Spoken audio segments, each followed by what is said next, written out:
दस बज रहे हैं। आप देखिए 24 घंटे 24 रिपोर्टर, खबरों का हर रंग हमारे रिपोर्टर्स के संग। सबसे पहले इस शो की 4 बड़ी खबरें। ओम प्रकाश तिवारी बताएंगे एबीपी न्यूज के पास आम आदमी पार्टी को 2 करोड़ का चंदा देने वालों का पूरा बयान। इनकम टैक्स को बताया कमीशन लेकर चेक देने हमारा धंधा। आम आदमी पार्टी बोली चंदे में कोई गड़बड़ी नहीं। विकास भदौरिया बताएंगे कैप्टन सौरभ कालिया की शहादत के केस में नया मोड़ आया। अब विदेश मंत्री ने कहा, सुप्रीम कोर्ट ने कहा तो अंतर्राष्ट्रीय अदालत में जाएगी सरकार। संसद में किया था इनकार।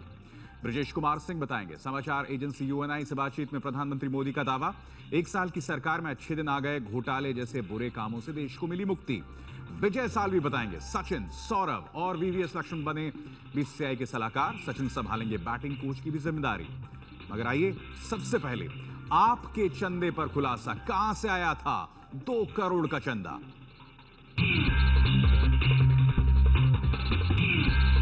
तो सिलसिलेवार तरीके से दिखाते हैं अपने दर्शकों को कि आखिर ये 2 करोड़ का जो चंदा था ये पहुंचा कैसे। देखिए 4 कंपनियां हैं, Gold Mind Buildcon private limited, इन्फोलॉन्स software solutions limited, Skyline metal and alloys private limited और Sun Vision agencies private limited. इन्होंने दिया 2 करोड़ का चंदा। ये 4 कंपनियां 50-50 लाख के ये 4 चेक थे। 2 करोड़ का चंदा पहुंचा आम आदमी पार्टी के पास। लेकिन किसके जरिए? ये शख्स जिसे आप देख रहे हैं, इस शख्स के जरिए। इसका नाम है मुकेश कुमार। मुकेश कुमार की 2 कंपनियां gold Mind Buildcon private limited और इन्फोलॉन्स सॉफ्टवेयर सॉल्यूशंस लिमिटेड, इन 2 कंपनियों के 50-50 लाख के चेक आम आदमी पार्टी के पास गए। कंपनी खरीदने बेचने का काम करता है मुकेश कुमार और दलाली का काम है। एंट्री ऑपरेटर इसे कहा जाता है। घोषित किया है एंट्री ऑपरेटर आयकर विभाग ने। बाकी 2 कंपनियों में मुकेश के ही लोग हैं, जिसमें से एक शख्स का नाम है दीपक अग्रवाल। मुकेश के ही जानने वाले 2 लोग दीपक अग्रवाल को मुकेश कुमार ने चेक दिए। लेकिन दीपक अग्रवाल ये कहता है कि उसे तो जबरदस्ती कंपनियों का निर्देशक बनाया गया। तो यानी कि ये दीपक अग्रवाल का बयान, और कहा कि मैंने कुछ नहीं किया, मुझे तो जबरदस्ती निदेशक बना दिया गया। तो बड़ा सवाल यही है कि 2 करोड़ का चंदा कहां से आया, सोर्स क्या था। आम आदमी पार्टी के 2 करोड़ रुपए के चंदे पर बड़ा खुलासा। चंदे के चेक देने वाले मुकेश कुमार तक पहुंचा है एबीपी न्यूज। मुकेश का दावा कि पैसे उसके नहीं हैं, पैसे किसके हैं उसे पता नहीं। इनकम टैक्स डिपार्टमेंट के दस्तावेजों में दर्ज है कि मुकेश ने 2 चेक पर दस्तखत किए, इस जानकारी के बिना कि उस चेक पर कितना अमाउंट भरा जाना है और किसको दिया जाना है। पूछताछ में मुकेश ने कबूला है कि सिर्फ चेक पर मेरे द्वारा हस्ताक्षर किए गए थे, जो कि श्री दीपक अग्रवाल को मेरे द्वारा हस्ताक्षरित चेकों का हिस्सा थे, जो मैंने उनको ब्लैक सिग्नेचर करके दिए थे। उन्होंने या उनके किसी नुमाइंदे ने संबंधित पे ऑर्डर बनाने के लिए बैंक को अवैध आवेदन पत्र के साथ दिए होंगे।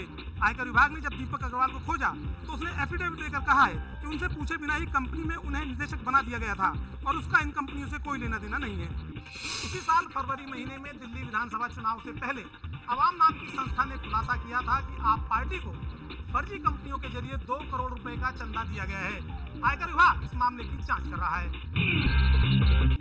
मुकेश कुमार ने इनकम टैक्स डिपार्टमेंट को बताया है कि वो आम आदमी पार्टी के नेशनल ट्रेजरर संजू जी को जानता है। इनकम टैक्स डिपार्टमेंट के दस्तावेजों में दर्ज है कि मुकेश कुमार की कंपनी ने आपके अलावा कांग्रेस को भी चंदा दिया था। लेकिन जब मुकेश कुमार से पूछा गया कि वो कांग्रेस और आम आदमी पार्टी के किस किस व्यक्ति से परिचित हैं, तो मुकेश ने बताया कि मैं आपके ट्रेजरर संजू को डोनेशन के बाद मतलब फरवरी 2015 से जानता हूँ। अब जरा आम आदमी पार्टी के इन दस्तावेजों को भी ध्यान से देख लीजिए, जिसमें पार्टी के नेशनल ट्रेजरर कृष्णकांत सेवदा का उपनाम संजू बताया गया है और पार्टी दस्तावेजों के मुताबिक वो पार्टी के लिए फाइनेंशियल एडमिनिस्ट्रेशन का काम देखते हैं। यानी पार्टी के पास कितना पैसा आया, कहां से आया, कैसे आया, सारी जानकारी संजू जी यानी कृष्णकांत सेवदा के पास रहती है। एबीपी न्यूज ने आम आदमी पार्टी के नेशनल ट्रेजरर संजू जी से संपर्क करने की कोशिश की थी, लेकिन वो वादा कर भी नहीं मिले। मुकेश कुमार के खुलासे पर एबीपी न्यूज ने आम आदमी पार्टी और संजू जी से संपर्क की कोशिश की थी। आम आदमी पार्टी ने अपना जवाब दिया है, लेकिन आम आदमी पार्टी के ट्रेजरर संजू जी मिलने का वादा करके भी नहीं मिले। आम आदमी पार्टी ने ईमेल के जरिए जवाब भेजा, कहा है हमने मांग की थी कि आम आदमी पार्टी समेत सभी पार्टियों की फंडिंग की जांच सुप्रीम कोर्ट की निगरानी में हो। ये इस केस पर भी लागू होता है और इसके लिए हमने सुप्रीम कोर्ट में अर्जी लगाई। अगर सच को सामने लाना है तो कई सरकारी एजेंसियों, प्राइवेट एजेंसियों, सरकारी और प्राइवेट बैंकों और सरकारी विभागों की जांच करनी होगी। हम ये साफ कर दें कि इस केस के समेत सभी राजनीतिक चंदे के मामले में हमारी पार्टी ने अभी तक सभी नियमों का पालन किया है और किसी भी नियम को नहीं तोड़ा। हमने सरकारी एजेंसियों के सभी सवालों के जवाब दिए हैं। किसी भी एजेंसी का कोई भी ऐसा सवाल नहीं है जिसका हमने जवाब नहीं दिया है। पार्टी या पार्टी के पद पर बैठे किसी पर भी किसी भी सरकारी एजेंसी ने उंगली नहीं उठाई। एबीपी न्यूज को भेजे जवाब में आम आदमी पार्टी ने कहा कि ये सारे आरोप बेबुनियाद हैं। अगर आपके पास कोई ठोस सबूत या तथ्य हो तो हमें बताएं, हम फिर आपके सवालों का जवाब देंगे। दिल्ली के गंगा विहार में रहने वाला मुकेश सिर्फ 9वीं क्लास तक पढ़ा है। मुकेश कंपनी खरीद फरोख्त के धंधे में साल 1999-2000 में आया था और उसके बाद 2004-05 से उसने प्रॉपर्टी डीलिंग का भी धंधा शुरू कर दिया। मुकेश ने आयकर विभाग के सामने दावा किया था कि उसकी राजस्थान में जमीनें हैं जहां से पैसा आता है। एबीपी न्यूज संवाददाता ओम प्रकाश तिवारी ने जब मुकेश के घर वालों से उनकी माली हालत जाननी चाहिए तो सुनिए क्या खुलासा हुआ। वही काम है, वो भी आज की डेट में हम काम कर रहे हैं। आज हम इतने परेशान नहीं, हमारा काम ढंग से नहीं चल पा रहा क्योंकि अपने पे इतना फाइनेंस नहीं है। हम 5-2 करोड़ रुपए दूसरे को दियाएंगे, अपने काम में नहीं लगा लेते। आयकर विभाग से पूछताछ में बाद में तो मुकेश ने खुद को सड़क छाप इंसान बताया है जिस पर करोड़ों का कर्ज है। मैं तो केवल कंपनी खरीदने बेचने का काम करता हूँ, मेरे पास अपना कुछ नहीं है। जो मेरी कंपनियां खरीदते बेचते हैं सारा हिसाब किताब वही रखते हैं। मैं एक सड़क छाप आदमी हूँ, मुझ पर 3 से 4 करोड़ की कर्जदारी है। मुकेश के मुताबिक वो दलाली का धंधा करता है और कंपनियों के मामले में उसे सिर्फ अपने कमीशन से मतलब होता है, बाकी बातों का उसे नहीं पता होता।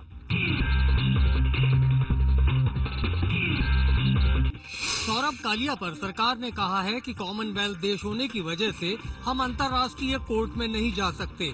सुप्रीम कोर्ट से पूछेंगे कि जा सकते हैं या नहीं। विदेश मंत्री सुषमा स्वराज ने कहा है कि वो शहीद सौरभ कालिया के मुद्दे पर सुप्रीम कोर्ट में जवाब देंगे। जो सुप्रीम कोर्ट कहेगा वही सरकार करेगी। कॉमनवेल्थ के देश एक दूसरे के खिलाफ कंपल्सरी जुरिसडिक्शन का इस्तेमाल नहीं कर सकते, तो इसलिए हम सुप्रीम कोर्ट में अपना हलफनामा बदलें और ये कहें, सुप्रीम कोर्ट से पूछें कि इन प्रावधानों के रहते हुए भी क्या भारत इस तरह के अपवाद स्वरूप स्थितियों में इंटरनेशनल कोर्ट ऑफ जस्टिस में जा सकता है, और यदि सुप्रीम कोर्ट हाँ करेगा तो हम अंतर्राष्ट्रीय court of justice, international court of justice में इस मसले को ले जाएंगे। शहीद सौरभ कालिया को 16 साल पहले पाकिस्तान ने बंदी बनाकर उन पर अमानवीय अत्याचार किए थे। अब सरकार का कहना है कि अंतर्राष्ट्रीय कोर्ट में वो इस अत्याचार को चुनौती नहीं दे सकते। शहीदों पर मोदी सरकार का यू टर्न। मेल टुडे अखबार के मुताबिक शहीद कैप्टन सौरभ कालिया का केस मोदी सरकार अंतर्राष्ट्रीय कोर्ट में नहीं लड़ेगी। एनडीए सरकार संसद में कह चुकी है कि अंतर्राष्ट्रीय अदालत में कैप्टन सौरभ कालिया पर हुए पाकिस्तानी अत्याचार के खिलाफ अपील करना संभव नहीं है। पिछले साल यूपीए सरकार ने भी इससे इनकार किया था। उस वक्त बीजेपी ने यूपीए सरकार के इस फैसले पर काफी हो हल्ला मचाया था, लेकिन अब सत्ता में आने पर बीजेपी सरकार भी कांग्रेस की राह पर ही चल पड़ी है। पिछले 16 साल से अपने शहीद बेटे के लिए न्याय की लड़ाई लड़ रहे सौरभ कालिया के पिता ने 2012 में सुप्रीम कोर्ट में अर्जी दायर कर भारत सरकार से इस मामले को अंतर्राष्ट्रीय कोर्ट में ले जाने की मांग की थी। मुझे पूर्ण क्या आशा है कि सुप्रीम कोर्ट इस इशू को अच्छे तरीके से सुनेगा और जो है आगे उचित कार्रवाई के लिए भारत सरकार को निर्देश देगा। इस मामले में सुप्रीम कोर्ट ने मोदी सरकार से 25 अगस्त तक हलफनामा मांगा है। शहीद कैप्टन सौरभ कालिया के मामले में मोदी सरकार के यू टर्न पर विपक्ष ने हमला बोल दिया है। मोदी जी प्रधानमंत्री बनने के पहले कुछ कहते थे, प्रधानमंत्री बनने के बाद उनका व्यवहार अलग है। ये नहीं भूलना चाहिए कि जनता ने आपको बिठाया है, आपने जो बात कही है, वादे किए, वो आपको निभाने चाहिए। इस घटनाक्रम से स्पष्ट हो गया है कि बीजेपी और कांग्रेस के अंदर किसी तरीके का कोई फर्क नहीं है। बीजेपी नकली राष्ट्रवादियों की पार्टी है। नरेंद्र मोदी भी नकली राष्ट्रवादी साबित हो रहे हैं। सौरभ कालिया के मामले में सरकार को अंतर्राष्ट्रीय न्यायालय में जाना चाहिए, जिससे कि जिन्होंने वो जो किया है उसमें सबक मिले। दरअसल यूपीए सरकार ने भी सौरभ कालिया के केस को अंतर्राष्ट्रीय कोर्ट में ले जाने से इनकार कर दिया था, लेकिन अब कांग्रेस पूछ रही है कि उस वक्त बीजेपी विरोध कर रही थी तो अब पीछे क्यों भाग रही है। पाकिस्तान ने कभी नहीं माना कि सौरभ कालिया को यातना देकर मारा गया था, लेकिन पाकिस्तानी सेना के उस जवान के बयान से यह साबित होता है कि पाकिस्तान ने एक और झूठ बोला था। हम उन्हें कैदी बनाना चाहते थे, लेकिन वो थोड़ा हमारे रेंज से दूर, वो हमसे भागने की कोशिश कर रहे थे, हमने उनके ऊपर फायर गिरा दी। ये शख्स पाकिस्तानी सेना का जवान बुले खानदान है, जो बड़े फख्र से बता रहा है कि उसने कैप्टन शहीद कालिया को किस तरह तड़पा कर मारा था। अब उसी वीडियो क्लिप को पाकिस्तान को सबूत बनाकर कार्रवाई की मांग एनके कालिया कर रहे हैं। ये मामला संसद में सांसद राजीव चंद्रशेखर ने उठाया था। राजीव ने अंतर्राष्ट्रीय अदालत में अपील भी की है। विदेश मंत्री सुषमा स्वराज के कल के बयान के 24 घंटे के भीतर ही पाकिस्तान ने गोलीबारी कर जवाबी कार्यवाही कर दी है। पाकिस्तान ने एलओसी पर पुंछ में भारत की ओर फायरिंग की है। रात 12 बजे और सुबह 6 बजे पाकिस्तान की ओर से अंधाधुंध फायरिंग की गई। रात 12 बजे शुरू हुई फायरिंग करीब 25 मिनट तक चली। इस दौरान किसी के हताहत होने की खबर नहीं है। सुबह 6 बजे के करीब पाकिस्तान ने फिर फायरिंग शुरू कर दी। भारतीय सुरक्षा बलों ने हमले का किसी तरह जवाब नहीं दिया है। हालांकि वो अलर्ट पर हैं, क्योंकि ऐसी फायरिंग की आड़ में पाकिस्तान अक्सर आतंकियों की घुसपैठ कराने की कोशिश करता है। हालांकि पाकिस्तानी फायरिंग का जवाब न देना थोड़ा चौंकाने वाला है, क्योंकि कल ही विदेश मंत्री सुषमा स्वराज ने कहा था कि पाकिस्तान की गोलाबारी पर चुप नहीं रहेगा भारत। सवाल यह भी है कि आखिर सरकार की चेतावनी का पाकिस्तान पर असर क्यों नहीं हो रहा? क्या भारत सरकार पाकिस्तान पर दबाव नहीं बना रही? आगे बढ़ेंगे और अगली खबर में देखेंगे, मोदी बोले अच्छे दिन आ गए।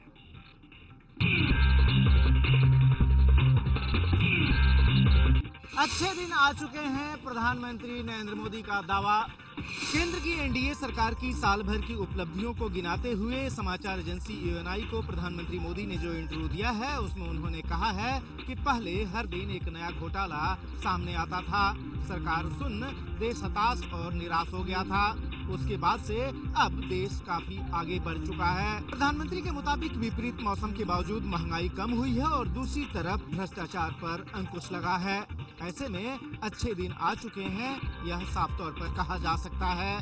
पीएम मोदी के मुताबिक अगले 5 सालों में देश की तस्वीर काफी अलग होगी और यही बात कुछ लोगों को पच नहीं पा रही है, जिसकी वजह से उनकी सरकार पर हमला बोला जा रहा है। अभी सीआईसी और सीवीसी की बैठक खत्म हुई है। हमारे साथ मल्लिकार्जुन खड़गे जी हैं। पिछली बार जो बैठक थी वो इनकन्क्लूसिव रही थी, क्या इस बार सहमति बन पाई है?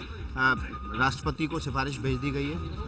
जो हमको कहना था हम कहे हैं, उसके बाद में जो नाम प्रेसिडेंट ऑफ इंडिया के पास भेजे हैं, वो नाम अप्रूव होने के बाद ही बोलेंगे कौन से नाम है और क्या स्टैंड प्रेसिडेंट ऑफ इंडिया की तरफ से क्या असेंट मिलने वाला है, कब मिलने वाला है। जो नाम रखे गए थे पैनल में, क्या उनमें से कोई ऐसा नाम था जिसमें आपको आपत्ति रही हो या पार्टी को आपकी आपत्ति रही हो? नहीं, वो चीज़ें मैं यहाँ डिस्कस नहीं करना चाहता हूँ। ये तो मीटिंग में कॉन्फिडेंशियल की बात है और जो चीज़ें कॉन्फिडेंशियली डिस्कस करते हैं वो बार बताना ठीक नहीं रहेगा। पहले अंतर्राष्ट्रीय योग दिवस को ऐतिहासिक बनाने के लिए प्रधानमंत्री नरेंद्र मोदी ने कमान अपने हाथों में ले ली है। उन्होंने फेसबुक से अपने कैंपेन की शुरुआत की है। प्रधानमंत्री नरेंद्र मोदी 21 जून को अंतर्राष्ट्रीय योग दिवस के मौके पर दिल्ली में योग करेंगे। उस दिन पीएम के घर सुबह नियमित योग करने वाले करीब 45,000 लोग सामूहिक योग शिविर में हिस्सा लेंगे। शिविर में मोदी लोगों के साथ योग करने के साथ सेहत को दुरुस्त रखने के गुर भी बताएंगे।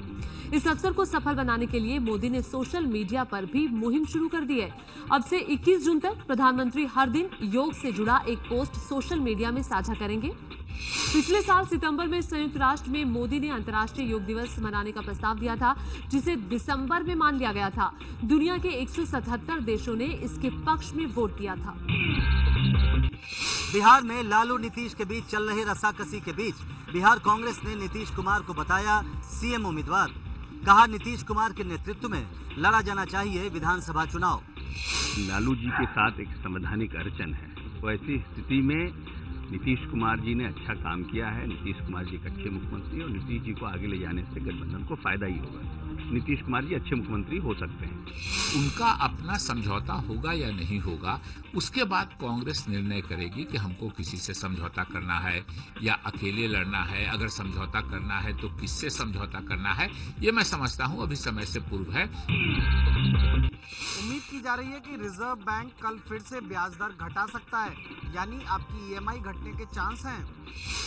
विश्लेषकों को उम्मीद है कि आरबीआई के गवर्नर रघुराम राजन कल ब्याज दर 25 बेसिस पॉइंट घटा देंगे, यानी जिस दर पर रिजर्व बैंक बाकी बैंकों को पैसा देता है वो रेपो रेट 7.5% से घटकर 7.25% हो जाएगा। ये इसलिए संभव है क्योंकि रिटेल महंगाई दर 4.87% पर आ गई है, जो कि रिजर्व बैंक के टारगेट से नीचे है। जनवरी 2016 तक रिजर्व बैंक का रिटेल महंगाई दर का टारगेट 6% का है। जनवरी और मार्च में 25 बेसिस पॉइंट की कटौती रिजर्व बैंक पहले ही कर चुका है। अगर फिर कटौती होती है तो ये तीसरी कटौती होगी।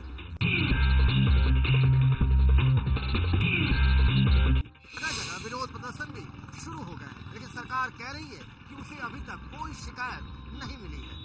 ये तस्वीरें वाराणसी की है, जहां मैगी में जहरीले रसायन पाए जाने के बाद लोग इस पर तुरंत बैन लगाने की मांग कर रहे हैं।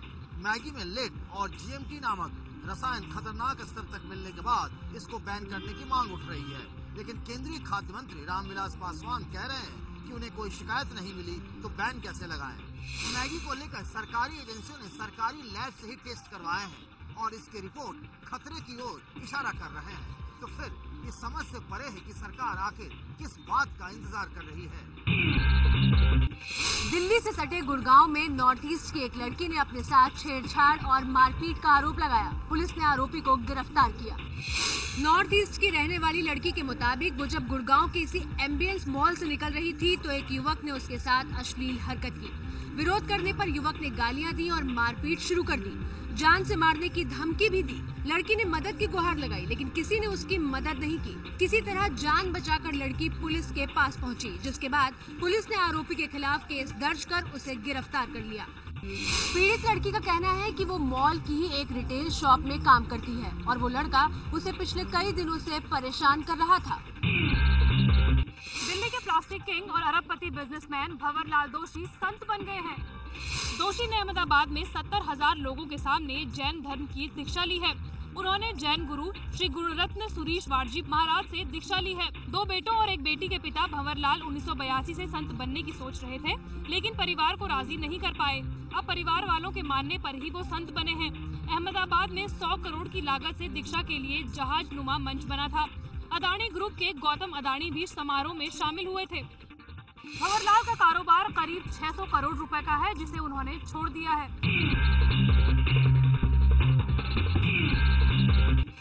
सचिन तेंदुलकर, सौरव गांगुली और वीवीएस लक्ष्मण होंगे बीसीसीआई की सलाहकार समिति के सदस्य। टीम इंडिया के चयनकर्ताओं के चयन की भी होगी जिम्मेदारी।